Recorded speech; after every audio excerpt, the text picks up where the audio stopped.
batas na magtataguyod ng pananagutan. Okay. So hindi pa po natin pinag-uusapan, maganda yung clarification ni Attorney. Hindi pa natin pinag-uusapan kung guilty or not guilty. Wala pa tayo dun.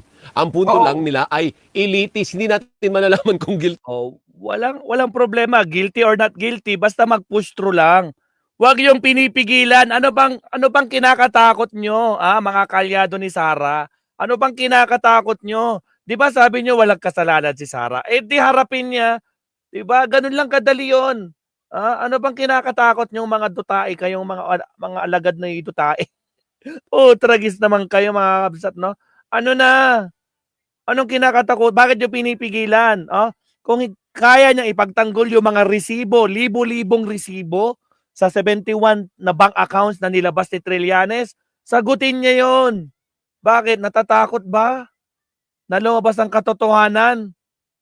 Kahit i-acquit nyo na, magkakaalaman tayo ngayon kung totoo. Accountability nga, di ba? Pero kayo, pigil ng pigil, tinetechnical nyo. Bakit? Anong kinakatakot nyong mga garapata, ha? Kaya kayong mga garapatang supporter nila, nako po, mag-isip-isip kayo. Mag-isip-isip kayo habang maaga pa. Nako po, pati kayo ninanakawan. My goodness, tuloy. Guilty or not guilty kung wala namang paglilitis. Tama. Hindi ho ba? Tama, malaki ang pagkakataon doon. Pag titingnan mo yung articles of impeachment laban kay Vice President Duterte, matindi yung mga akusasyon sa kanya. No? Matinding-matindi talaga, attorney. Hindi lang matindi. Sobrang tindi ang mga accusations sa kanya. Diba? Libo-libong resibo. Anomalya, pinatunayan ng PSA na walang ganong pangalan. Walang pinanganak, walang kinasal, at walang namatay na ganong pangalan. Diba?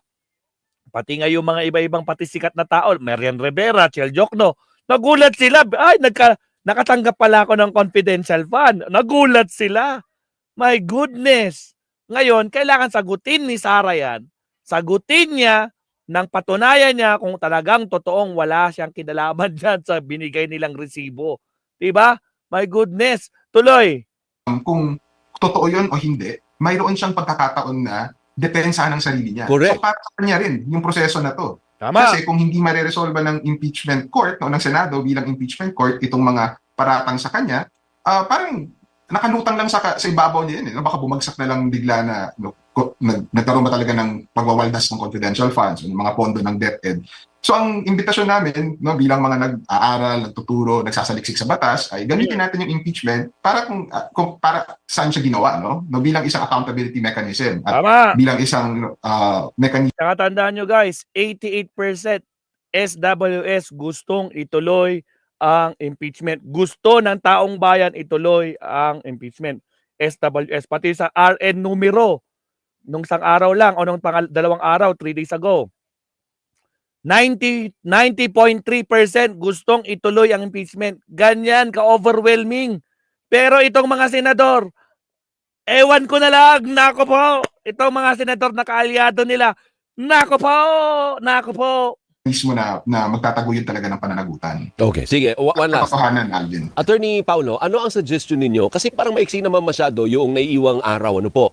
Pwede kaya na imbis na mag-adjourn sila CNDA on the 13th, hindi pwede ba silang mag-overtime? Hanggang June 30 sila mag-hearing. Total, hanggang June 30 pa rin naman yung dosis sa kanila.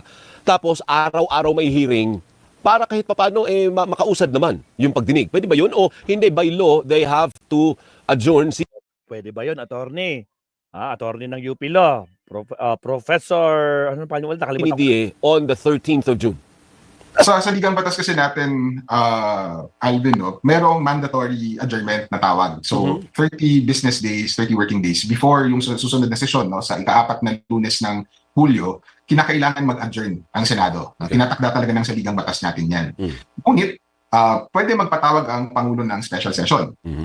Matapos na yung adjournment na. Kasi si Pangulo magpapatawag. Pero ayaw nga makialam ng Pangulo kasi separation of power yan, di ba? Respeto sa mga senador sa kwan. Nako po, sige tuloy. Hindi ako naniniwala, however, kahit hindi pa magdeklara ng special session at kahit matapos yung session natin next week, hindi ibig sabihin nun na dapat ipagpaliban pa yung impeachment. Mayroong mga bagay na gagalaw lamang kapag nag-convene na ang Senado as an impeachment court. Isa sa mahalagang bagay ay ang pagre-require sa Vice Presidente na maghain na ng kanyang written answer yung pasulat niya na sagot doon sa mga paratang ng Kongreso. Hmm. At pagkataon na siya ng parehong partido na maghanda ng maayos para sa kaso. Ayaw natin ng impeachment na matagal dahil hindi maayos ang pagpresenta ng ebidensya. Na makabubuti para sa mamamayan na maayos talaga yung kaso na may presenta ng parehong panig, ng parehong partido na sa kasong ito. Now you're saying na mukhang posibleng magkaroon ng papel si Pangulong Marcos. Dapat ba siyang magpatawag ng special session nang sa ganun ay magtuloy-tuloy yung impeachment trial until the last day of June?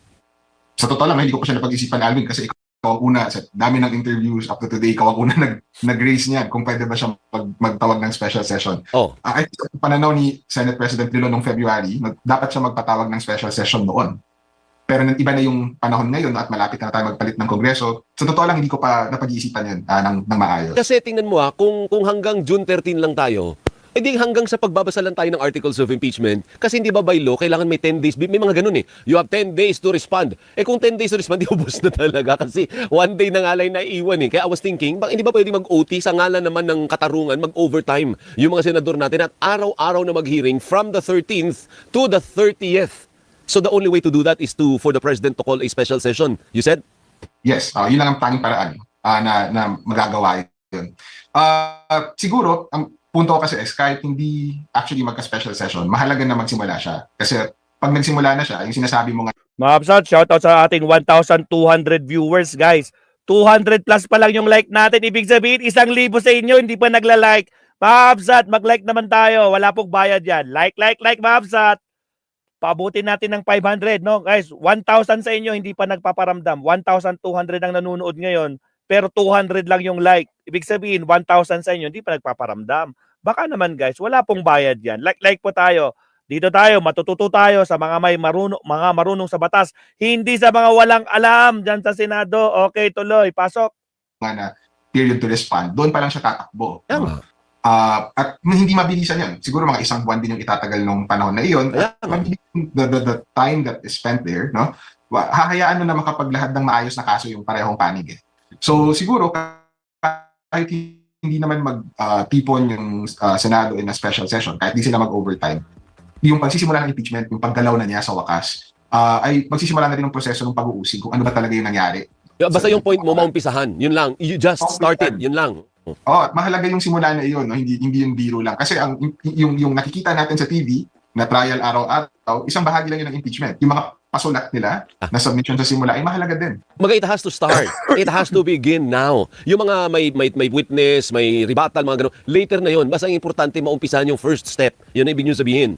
Oo. No? At kung babalikan natin yung sulat namin, isa yun sa mga binigyan namin ng emphasis na trabaho kasi ito ng Senado. No? Isa siyang duty ng Senado na mataas ang... Narinig nyo yun? Narinig nyo mga senador, lalo ka na cheese, trabaho nyo na senador to. Pero bakit sinisisi nyo yung mga congressman? Napaka pinadelay-delay nyo kayong mga na dyan sa lower house, kayong mga congressman, pinadelay tapos ngayon pinapamadali nyo kami. Nako po, sino ba bang gusto nyo papaniwalaan dyan?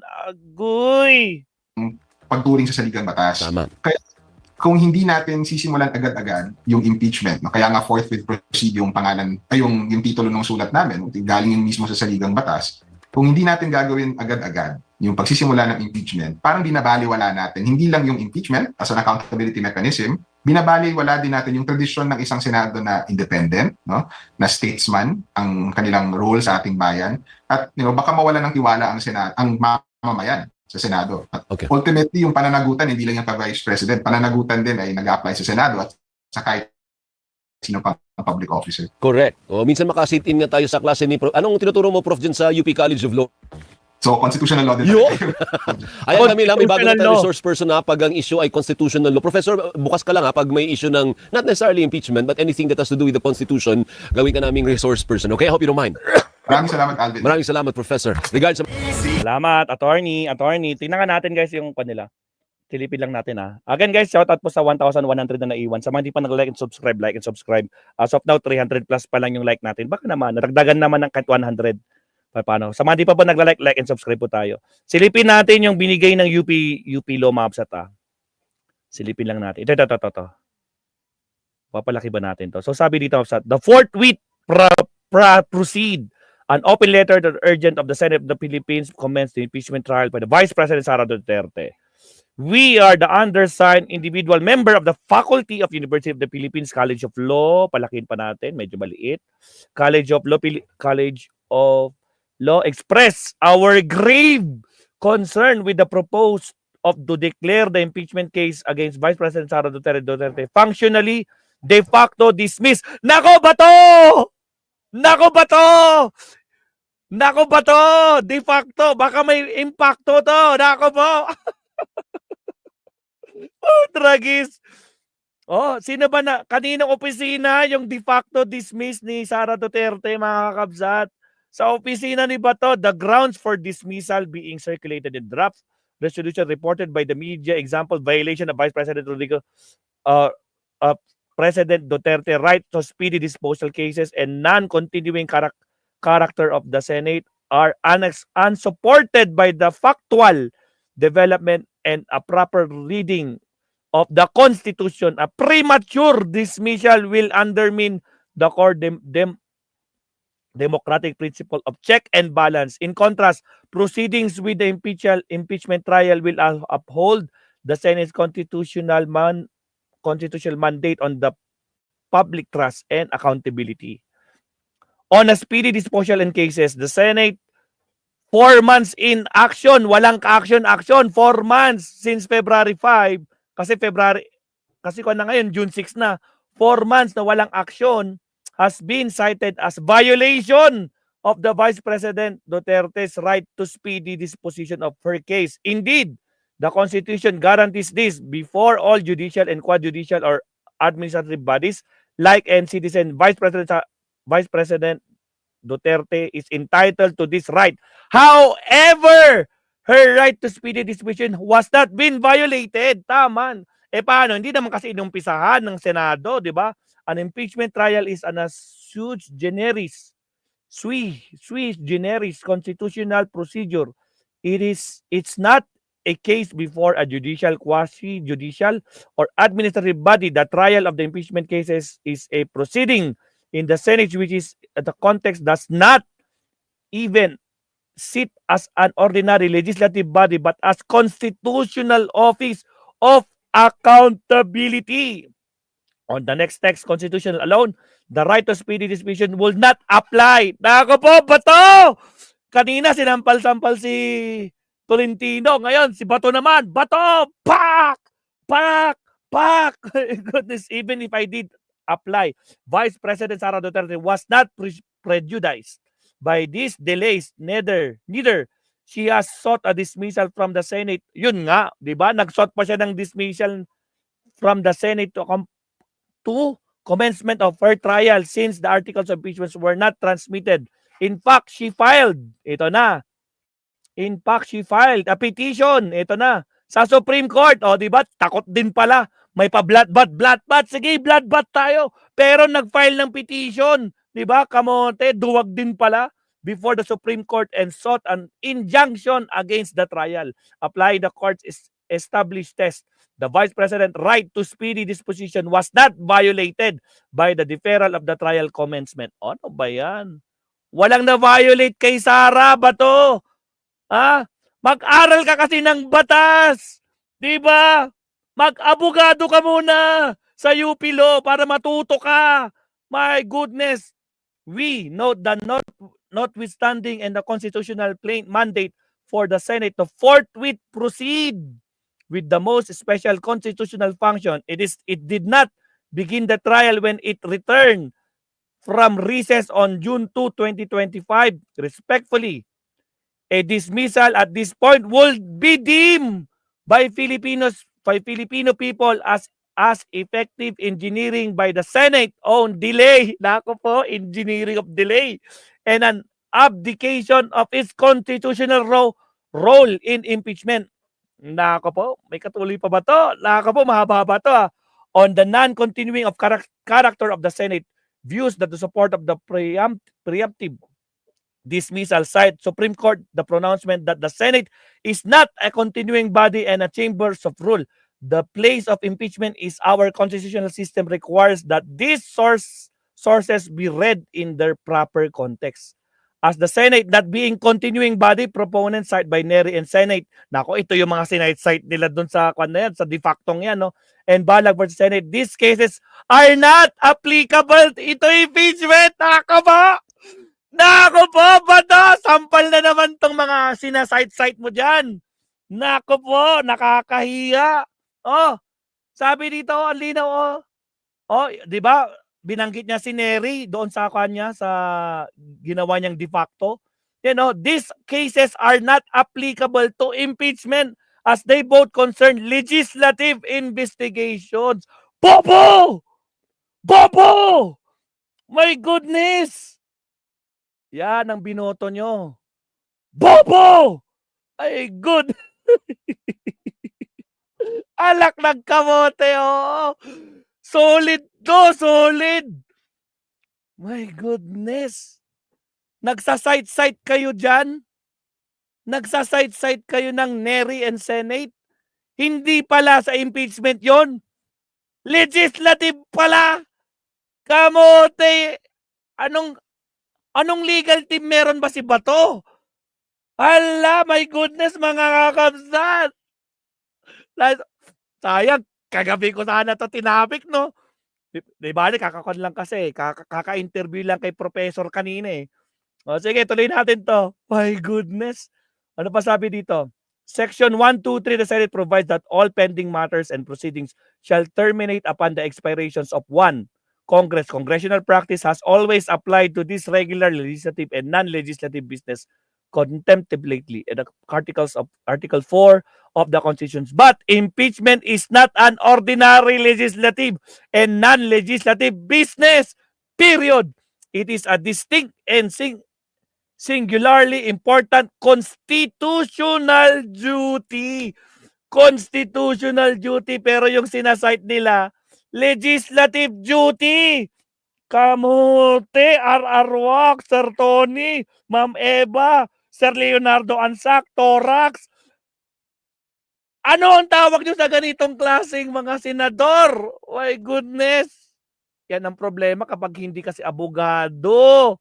But impeachment is an ordinary legislative and non-legislative business. It is a distinct and very important constitutional duty. It provides a separate article of the Constitution, Article 11. It's also addressed at the Senate, particularly not to Congress generally, in contrast to the hundreds of bills, resolutions, and investigation of the Senate deals with the trial of impeachment rests on the higher plane. Nako po. May susunod pa bang page to? Anak naman ng kamote. The special character of the Senate when it tries to impeachment is confirmed by its own proceedings. The term impeachment court, senator, judges, and political neutrality. Neutrality, meron nga ba? Do not appear in the Constitution, yet it's both Estrada and Corona impeachment trial, and the Senate has adopted those terms and even commissioned robes, recognizing a special Constitution's role that transcends in its delay to work. Chamber and even in Anglo-American practice, impeachment is not discontinued by the dissolution. Oh, pati sa American, di na di-discontinued, di ba? Oh, ako, mahaba-haba pa pala ito, absat, no? Mahaba-haba to, mga kakabsat. Pero ilan page ba to? Oh, ang haba, oh.